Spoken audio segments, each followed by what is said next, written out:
So, hello! Je sais pas pourquoi je prends un vieil accent tout pourri anglais comme si j'avais appris l'anglais en 3 jours, pas du tout. Ceci dit, j'ai réussi à communiquer en anglais, c'est déjà une belle victoire.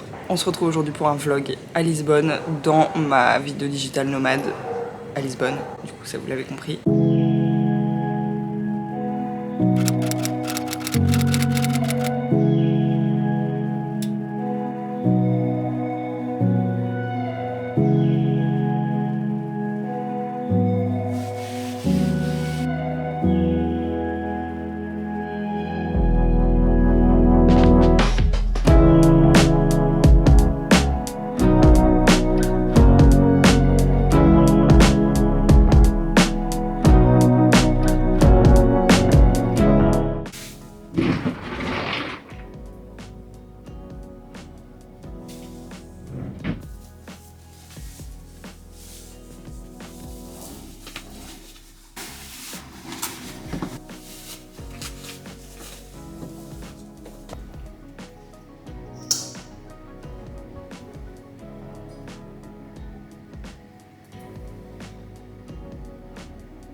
Les images que vous venez de voir, c'est ma morning routine classique, j'ai envie de dire, depuis que je suis ici, surtout depuis que je suis dans cette auberge là, parce qu'avant j'ai été hébergée chez une pote, mais là depuis, je sais pas, genre une semaine je suis en auberge jusqu'à la fin de la semaine.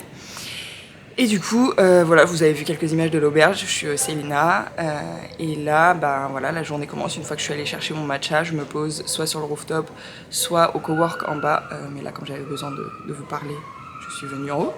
J'espère d'ailleurs que c'est pas trop bruyant. Ah, je vous ai pas mis votre petite moustache, peut-être bien que je vais la mettre. Bon, je finis ce rush sans, désolée si le bruit est pas ouf. Et donc bref, du coup voilà, ce matin je serai sur le rooftop et puis cet après-midi j'irai un peu dans le cowork parce que c'est quand même plus adapté pour bosser quoi, forcément. Et à 16h j'ai un café. Enfin bref, je vous emmène avec moi au fur et à mesure de la journée, sachant que en vrai tous les jours sont un peu différents. Et ce matin là, j'anime une masterclass sur TPF, donc voilà, c'est quelque chose que je fais. Je l'ai fait une fois en 2023, je le fais une fois. Donc voilà, c'est clairement pas quelque chose de quotidien. mais voilà, il arrive souvent quand même qu'il y a un call. Là, c'est une masterclass, mais des fois, ça va être un café de bienvenue.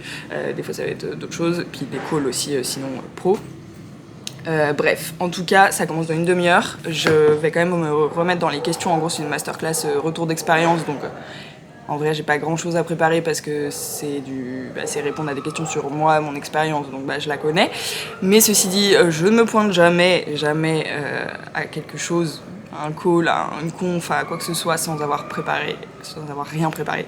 Ce n'est pas moi. Donc j'ai déjà commencé à préparer hier. Il y a des questions auxquelles j'ai répondu à l'écrit, même si je vais évidemment pas les lire en soi sur le coup. Mais le fait de les avoir formulées à l'écrit avant, ça me permet de mieux les formuler à l'oral derrière, en improvisation. Enfin voilà, bref, ça m'aide. Donc je vais continuer à faire pareil pendant une demi-heure, répondre à l'écrit à quelques questions. Comme ça, après, une fois que je passe à l'oral, j'ai déjà mes idées qui sont un peu en ordre dans ma tête. Quand je vais lire la question, ça va me revenir naturellement, quoi. Voilà, ça facilite les choses pour pas avoir de moments de vide en fait. Je déteste parler pour rien dire, j'ai pas envie de... Enfin voilà, le temps est précieux pour les gens, pour tout le monde. Donc du coup, voilà, je veux que ce soit full of value. Pourquoi je parle en anglais encore, je ne sais pas. Je ne sais pas. Mais attendez, hein, parce que dans quelques mois je serai bilingue et là, déjà que je fais du franglais, mais alors, dans quelques mois, vous n'êtes pas prêts. Bref, j'espère que vous êtes contents qu'on passe cette journée ensemble, parce que pour moi, c'est une grosse mission. Ça risque d'être assez chaotique, mais here we go. Vous avez déjà plus de batterie, cette caméra, je sais pas ce qu'elle a, mais ça va pas du tout. Donc il faut que je vous branche pendant que je prépare la masterclass. Comme ça, pendant la masterclass, je vous filme quelques petits extraits. Je pense qu'on va faire ça. J'ai trouvé votre petite moustache. Attendez, comment on fait déjà ? Voilà, en gros j'enlève ce petit bidule là. Après je la cale au-dessus de vous là. Vous êtes devenu un vieux monsieur.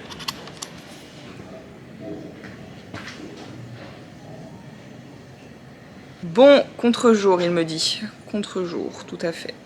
En effet. La lumière partout ici, je sais pas comment ne pas être en contre-jour. Bref, je viens de finir la masterclass. Est-ce que j'ai complètement zappé de vous filmer des extraits ? Oui, parce que vous n'étiez pas chargé au début de la masterclass. Je me suis dit, pas grave, je ferai une petite pause pendant la masterclass, je prendrai le temps d'allumer la caméra. Évidemment, j'ai complètement oublié, j'étais à fond dedans, mais c'était trop cool. Il y a eu 58 participantes, alors qu'il y avait, je crois, 50 inscrites. Donc bref, il y a eu plus de participantes que d'inscrites initiales. Donc on est sur un taux de participation de plus de 100%, ce qui est assez ouf. Et c'était trop chouette. Bon, à part Rack My Life, j'ai pas fait grand chose moi, mais bon, on a échangé, on s'est marré, elles m'ont fait un prank en plus parce que mon ordi a bugué, enfin bref, avec Lisa on était en PLS. Mais c'était trop drôle. C'était trop drôle, c'était vrai aussi. Et moi j'aime bien pouvoir parler sans filtre et c'est toujours bien accueilli parce que c'est une communauté qui me connaît, on se sait quoi. Et puis on vit la même chose, donc bref, trop chouette.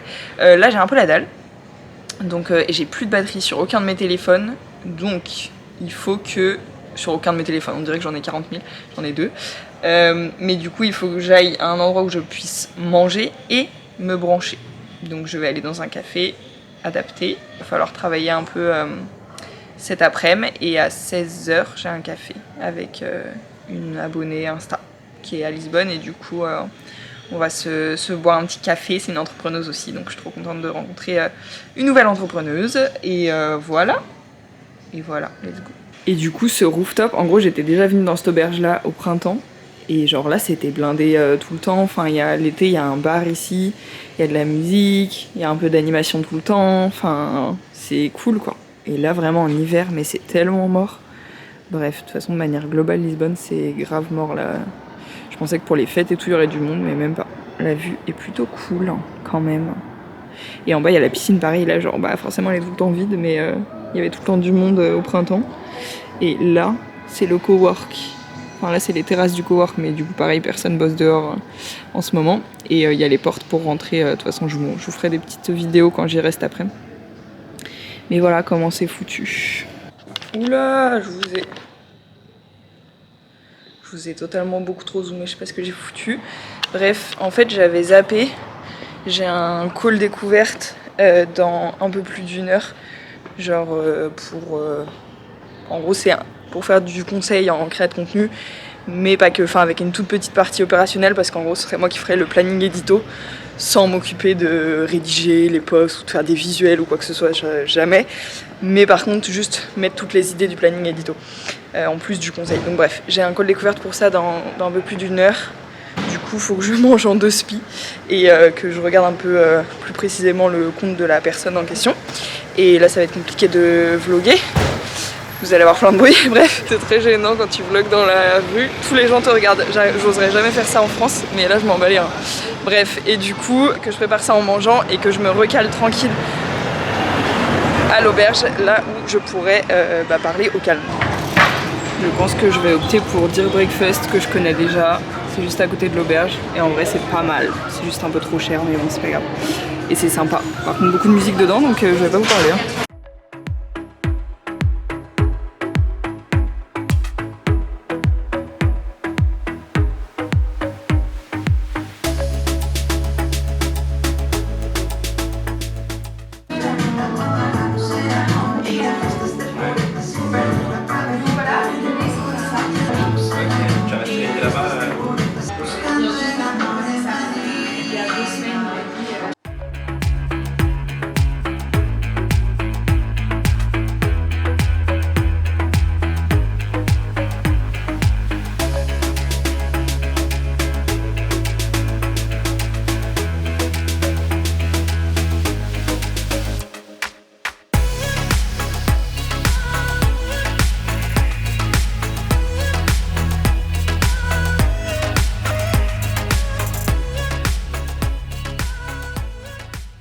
Après avoir déjeuné en faisant ma modo, en créant un peu de contenu, je crois que vous m'avez même vu prendre la story, et en préparant mon rendez-vous, je suis retournée à l'auberge du coup pour faire mon rendez-vous sur le rooftop, ça s'est super bien passé, et là je me suis posée dans le cowork pour monter une note vocale pour mon solo podcast Wild Note. Je crois que c'était l'épisode sur la visualisation, donc si ça vous intéresse, je vous mettrai le lien en description. La personne que vous voyez derrière dehors, c'était ma roommate qui vient du Costa Rica. Je vous en parle dans la suite de la vidéo. Peut-être que je vous en ai même déjà parlé avant, je ne sais plus.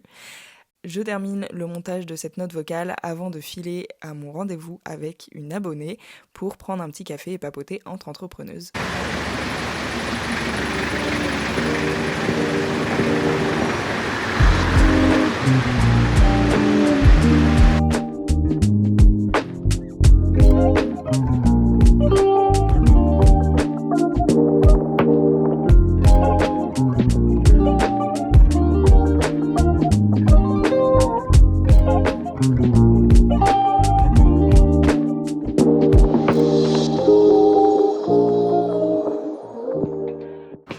Rien, si ça y envoie. J'essaie de vous filmer des plans de la ville, mais les gars, avec les pavés, je manque de trébucher tous les 2 mètres. Résultat, ah bah tiens, rue typique de Lisbonne. Pavé, montée, il y a une barrière au milieu. Tiens, il y a une manif en bas. Comme quoi, il n'y a pas qu'en France qu'on manifeste. Bref, du coup, j'essaie de vous filmer des rushs de la rue pour vous montrer l'ambiance, mais en fait, ça tremblote, hein. Donc bon, ce sera pas le sujet de cette vidéo. On n'est pas sur un vlog de voyage, hein. Écoutez. Voilà. La définition même de marcher dans Lisbonne. Tu fais comme ça. C'est l'enfer. Bref.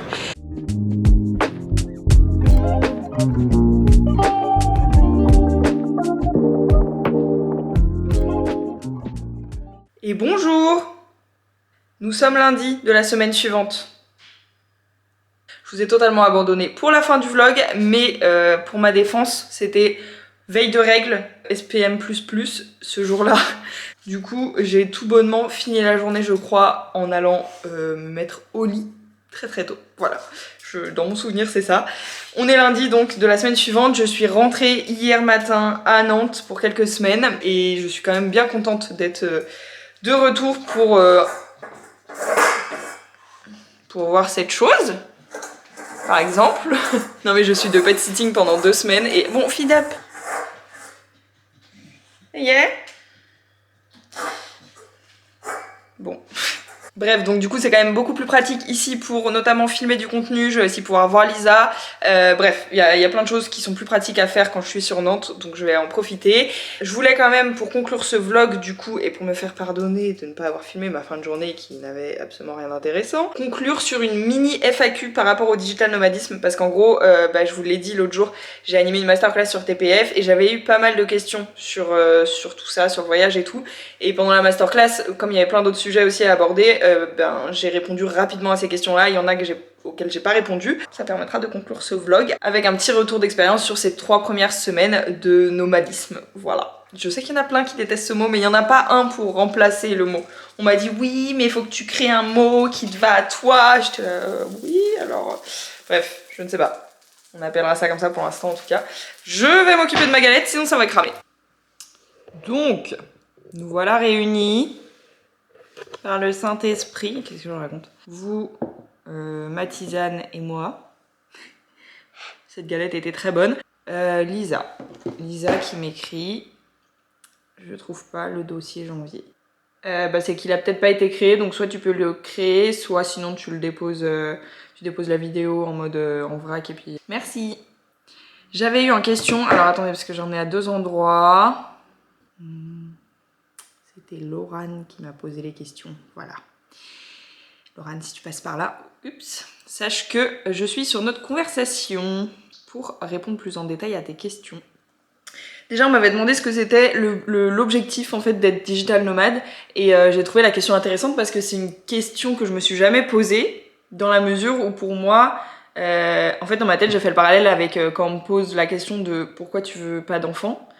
Moi j'ai toujours envie de répondre à la question pourquoi tu veux des enfants. Et là j'aurais envie de répondre à la question en disant et toi pourquoi tu veux être sédentaire? Parce que genre...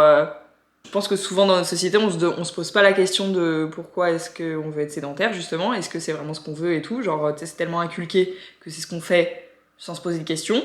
Or, moi quand je me suis posé la question, je me suis dit bah non c'est pas ça que je veux quoi, en tout cas pas pour l'instant.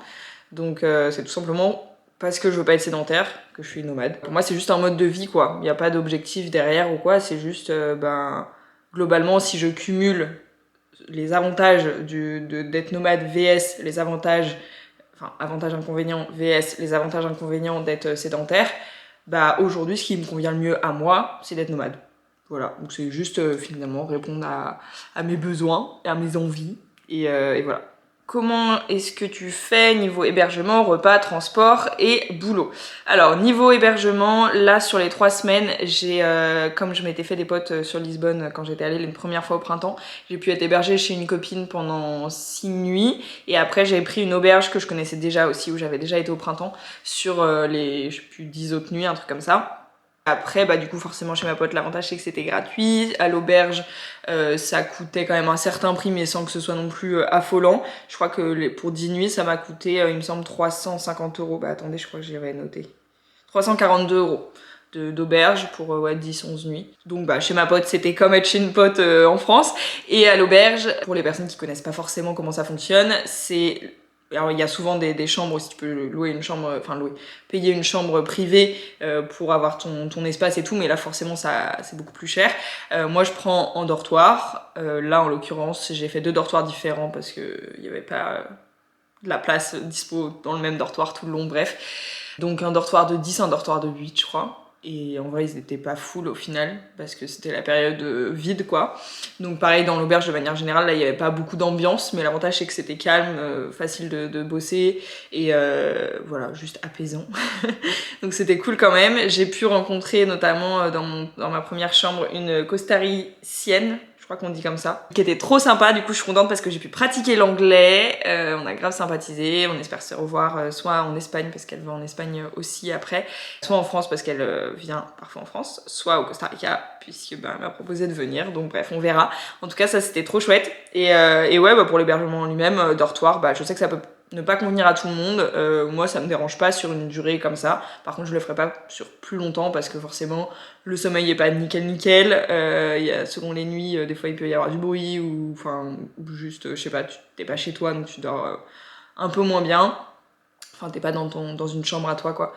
Et puis voilà, au niveau confort forcément c'est un peu réduit, tu dois prendre tes affaires à chaque fois pour aller dans la salle de bain, tu connais quoi, un peu comme ça pourrait être en camping, sauf que c'est quand même beaucoup plus confort, beaucoup plus propre et voilà, quand même plus stylé, mais c'est un peu un entre-deux on va dire, mais du coup forcément il y a niveau confort quelque chose que moi je supporte largement sans aucun souci sur une durée de moins d'1 mois. Par contre plus d'1 mois je pourrais pas être en auberge, voilà. Niveau repas, bah là j'ai bien foiré, puisque en vrai à l'auberge il y a une cuisine, t'as des frigos, t'as des placards, donc tu peux acheter ta bouffe, tu l'étiquettes et cuisiner là-bas. Et donc comme ça tu payes pas trop cher et tu manges à peu près bien. Moi j'avoue j'ai pas du tout réussi à faire ça, donc j'ai cuisiné 2 fois à l'auberge et sinon j'ai mangé dehors tout le temps.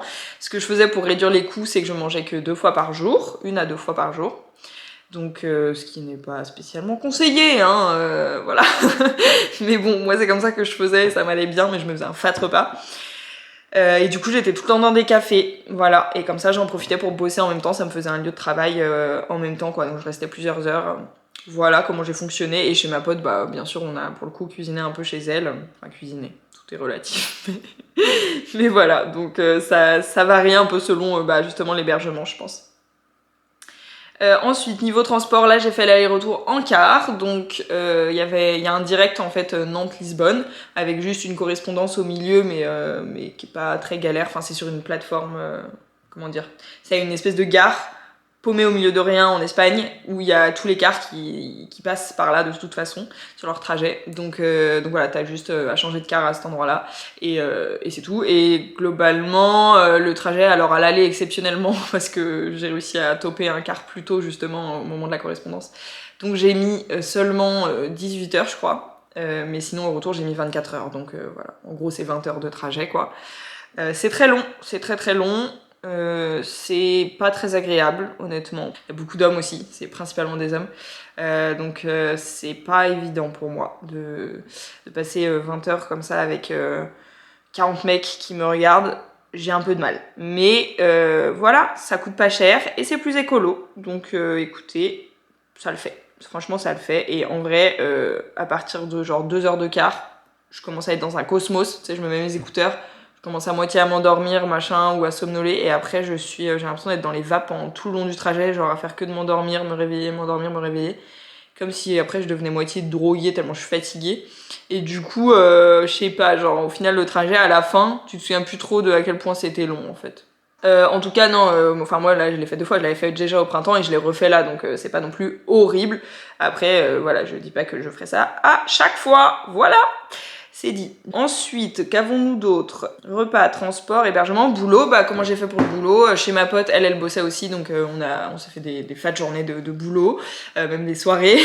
Et à l'auberge, il y avait un cowork inclus, enfin inclus. J'ai payé un supplément de 50 € pour y avoir accès après tout le long de mon séjour. C'était très pratique, surtout que le cowork était bien chauffé et bah forcément hyper bien équipé. Tu peux te brancher sans problème. Il y a même des canapes, donc tu peux bosser sur un bureau ou sur un canapé.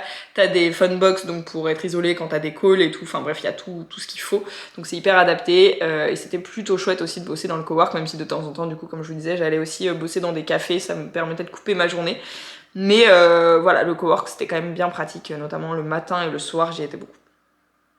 Voilà, et après au niveau orga en tant que tel, ça change pas grand chose, hein, parce que de toute façon mon boulot c'est sur mon TL, c'est sur l'ordi, donc que je sois ailleurs ou en France ça change pas grand chose. Le seul truc comme je vous disais c'est la création de contenu, enfin notamment filmer du contenu ou enregistrer genre des podcasts et tout, ça c'est galère, parce que bah même si t'as la phonebox filmée là-dedans, la lumière elle est dégueulasse, c'est mort. Donc pour enregistrer une note vocale ça va, mais pour filmer non, et puis bah, après t'as des gens partout, t'es tout le temps... Alors bon, moi j'ai pas trop de mal à faire une story, même si je sais qu'il y a potentiellement quelqu'un qui m'entend ou quoi, ça va, je suis pas non plus trop bloquée avec ça. Mais c'est quand même pas idéal, quoi, même pour la personne qui consomme le contenu, souvent il y a du bruit autour, enfin bref. Donc ça c'est le truc un peu relou niveau taf, mais sinon ça change rien sur l'orga, et de manière générale je suis beaucoup plus productive quand je suis à l'étranger, dans des coworks, dans des cafés comme ça. Je fais des journées genre de 10 heures en focus, alors que je suis incapable de faire ça en France. Donc c'est assez ouf. Et je me sens aussi beaucoup plus créative de manière globale. Et pour le coup, je pense qu'il n'y a pas besoin d'aller loin pour ça, c'est juste le fait de changer d'environnement, hein. Si je vais dans un café à Nantes, c'est pareil, sauf que bah, je vais pas y rester 10 heures, donc bah, du coup ça me fait pas une journée de 10 heures. Mais voilà, ça me fait le même effet où que j'aille, quoi. Ensuite, combien est-ce que ça m'a coûté? Donc mes 3 semaines au Portugal m'ont coûté 350 balles, enfin même un peu plus, que là j'avais fait le calcul 2 jours avant de partir. Donc je dois être à 380 € dans les cafés et les bars, donc ce qui, à mon sens, est beaucoup sans être non plus hyper abusé, parce que bah, enfin, j'ai aussi été dans les bars, genre j'ai fait quelques petites soirées. pas des gros trucs, mais bon voilà, tu dépenses un peu. Et plus les cafés, mais du coup ça représente mon budget bouffe en fait, parce que j'ai pas acheté de bouffe à côté. Donc voilà, ça c'est beaucoup, mais ça va. 50 € de cowork comme je vous disais, 342 € pour l'auberge, et le car aller-retour ça m'a coûté 167 €. Donc au total on est quasiment à 1000 € pour 3 semaines. Voilà, il n'y a pas... Enfin oui, ça représente un certain budget, mais c'est à mon sens difficile de faire moins. En tout cas, personnellement c'est pas comme ça que j'ai envie de vivre mes voyages, c'est pas en me limitant, notamment par rapport au café et tout, c'est pas en me limitant, donc je préfère voyager un peu moins. Là par exemple, du coup au final je pense que je vais rester jusqu'à fin février sur Nantes, comme ça me permet de pas trop dépenser pendant là 1 mois et demi. Donc après comme ça quand je repars, j'ai quand même renfloué les caisses on va dire, et ça me permettra de dépenser un peu plus sur mon voyage suivant qui durera un peu plus de 2 mois, je vous en parlerai. Comment trouver les endroits, les cafés, les cowork et tout, ça vraiment, alors je parle pour Lisbonne parce que c'est le seul endroit où je suis allée pour l'instant, mais en tout cas à Lisbonne tout est tellement adapté aux digital nomades, là-bas c'est une économie à part entière. C'est très facile de trouver des endroits où bosser, par contre tous les cafés acceptent les ordis et tout, enfin vraiment tout est, il y a des prises, il y a du wifi partout, enfin voilà. Par contre c'est cher. Enfin, c'est cher pour Lisbonne, quoi. C'est les prix, en gros, que tu paierais à peu près en France. Alors que Lisbonne, tu vas dans les cafés locaux ou quoi, c'est beaucoup moins cher, quoi. Donc voilà. C'est juste ça, mais sinon, ça se trouve très très facilement. Pour m'organiser, pour les calls, les visios, comme je vous ai dit là, j'ai fait ça soit à chaque fois sur le rooftop, parce que sur le rooftop de l'auberge, comme on est en hiver, il y avait quasiment personne, soit dans le cowork Funbox isolé, là. Ceci dit, des fois c'est très galère, hein. Ça m'est arrivé, c'était au printemps, je m'étais retrouvée à faire une démo de TPF dans mon lit, dans l'auberge, donc dans le dortoir. J'avais dit à mes roommates, est-ce que vous pouvez juste pas faire trop de bruit pendant le quart d'heure qui va suivre, je dois faire une démo, machin, j'étais dans le lit en tailleur, bon bref, ça c'est le genre de choses, ça arrive, mais globalement on trouve toujours une solution, faut juste s'y prendre un peu à l'avance, genre moi je regarde toujours mon agenda la veille pour être sûr que, ok, où est-ce que je vais, enfin voilà, je me cale dans ma tête pour être sûre d'être au bon endroit au bon moment pour pouvoir faire mes calls. Est-ce que ça change beaucoup de mon organisation par rapport à quand je suis sédentaire? La réponse du coup est non. Bien que là il y avait le décalage horaire qui me perturbait un peu, c'est que 1 heure, mais mine de rien comme c'était 1 heure de retard, c'était toujours perturbant, mais en vrai ça va. Et après non, niveau orga franchement ça change pas grand chose, à part que je suis mieux organisée en fait. Enfin genre je kill plus ma to-do, j'arrive mieux à me mettre en deep work, donc globalement c'est juste mieux, mais l'organisation en tant que telle est la même. Et quels sont les indispensables quand on fait du digital nomadisme? Alors les indispensables, à quel niveau je sais pas exactement, j'ai pas le détail de la question. Si c'était en termes de matériel, de choses à emmener, moi j'aurais tendance à dire que si j'ai mon ordi, mon chargeur, bref tous les outils, parce qu'il y a le tel, la caméra, le micro, machin, voilà tout mon matériel de ça, avec tous les chargeurs, plus mes papiers, donc mon passeport, mes cartes bancaires, voilà. Pour moi c'est ça le seul truc indispensable. Moi je préfère partir relativement léger et me dire si vraiment sur place j'en ai besoin, j'en achèterai, plutôt que de partir avec plein de trucs que tu n'utilises pas. Parce que d'expérience, et c'est encore le cas, même en disant ça, c'est quand même encore le cas, il y a la moitié des trucs que j'utilise pas en fait rendus sur place, donc vraiment globalement je conseillerais juste d'alléger au maximum le sac. Et après en termes d'indispensable par contre, là un truc que j'ai oublié où je me suis dit vraiment la prochaine fois il faut que je l'ai, c'est le truc pour dormir là, pour le coup, parce que 24 heures de car, voilà. Les écouteurs pour moi, indispensable, enfin t'es quand même solo très souvent.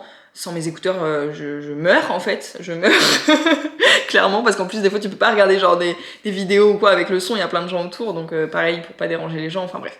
Écouteurs obligés, et puis après... là moi je vais prendre une liseuse parce que là du coup j'avais un livre, mais pareil j'aime bien avoir une lecture sous la main et je le mettrai quand même dans les indispensables parce que quand j'ai envie de lire, il faut que je puisse lire. Ça m'arrive pas hyper souvent non plus, même si j'aimerais bien reprendre quotidiennement, mais là ça a été pas tant que ça. Mais voilà, le moment où j'ai envie, je veux avoir un livre sous la main, donc pour pas trimballer une tripotée, on est sur du... ouais bon, no comment. Voilà, liseuse pour pas avoir plein de livres à transporter. Globalement, tout ce que je raconte, c'est électronique en fait, mais sinon, ouais, non, bah en termes de fringues, ça dépend de là où tu vas, donc voilà. Et puis, alors, globalement, je dirais aussi, je crois que j'ai dit plein de fois globalement, ça doit être très chiant. En fringues, du confortable. Genre là, j'ai fait l'erreur de me dire, parce que j'avais pas beaucoup de fringues, enfin j'avais pris du poids sur cette année, donc il y a plein de trucs dans lesquels je rentre plus et tout. Et du coup, je me suis dit, vas-y, je prends des robes et j'achèterai des collants sur place parce que j'en avais plus. J'achèterai des collants et comme ça, bah, ça me fait une tenue directe. En plus, ça me sert pas, machin. J'ai jamais mis une seule robe du voyage. J'avais pas du tout envie de me mettre en robe collant alors que, vas-y, c'était pour bosser, tranquille, posé. J'avais juste envie d'être confort. Donc la plupart du temps, j'étais en joggo ou en... Enfin, mon jean, mais mon pantalon en velours, là. Enfin, voilà. Donc vraiment, du confort, un maximus. Ça peut être aussi peut-être en termes d'application ou d'outils à utiliser. Moi, je l'ai pas là à utiliser, mais ma roommate que j'ai rencontrée, elle m'a partagé l'appli Travel Ladies. Travel Ladies, c'est ça le petit logo. Sur lequel, en gros, c'est une communauté de femmes voyageuses, donc sur lequel tu peux poser plein de questions, aller dormir chez des meufs, pour s'entraider en gros entre meufs qui voyagent. Je trouve ça plutôt cool, j'ai hâte de découvrir, je vais tester du coup quand je vais aller en Espagne. Ah si, avoir une carte bancaire qui va partout. Moi j'ai Revolut, j'adore Revolut. D'ailleurs, je l'utilise même en France en fait. Voilà, si jamais je vous mets le lien, j'ai un truc de parrainage, je sais plus ce que ça vous fait, mais ça vous fait un avantage et moi aussi. Donc voilà, si quelqu'un veut prendre Revolut, n'hésitez pas, je vous mets le lien en bio. Et voilà, bah non mais les gars, c'est tout. Hein. En fait, il y a quasiment rien d'indispensable pour devenir nomade, si ce n'est avoir de quoi bosser pour pouvoir faire rentrer de l'argent de n'importe où. Et l'argent, il sert à pas acheter du matériel, alors électronique peut-être si t'en as besoin pour le taf, mais sinon, enfin justement, moi j'achète quasiment rien parce que je sais que j'ai envie de voyager léger et donc j'ai pas envie d'avoir 10 millions de trucs à me transporter. Donc en fait, je suis plus dans une logique de minimalisme que de cumuler plein de trucs. Je crois que j'ai fait le tour des questions, que je vous ai tout dit. Je suis comme ça depuis tout à l'heure là. Non, j'espère pas. Bon bref, c'est pas grave. J'espère que malgré le fait... Attendez. Je vais me remettre là-bas. J'espère que malgré le fait que je vous ai abandonné en fin de journée, vous avez quand même apprécié suivre un petit bout d'une journée avec moi à Lisbonne la semaine dernière. Moi, j'ai bien aimé vous tourner ça, c'était cool. Donc je pense que je vous le ferai dans chaque destination.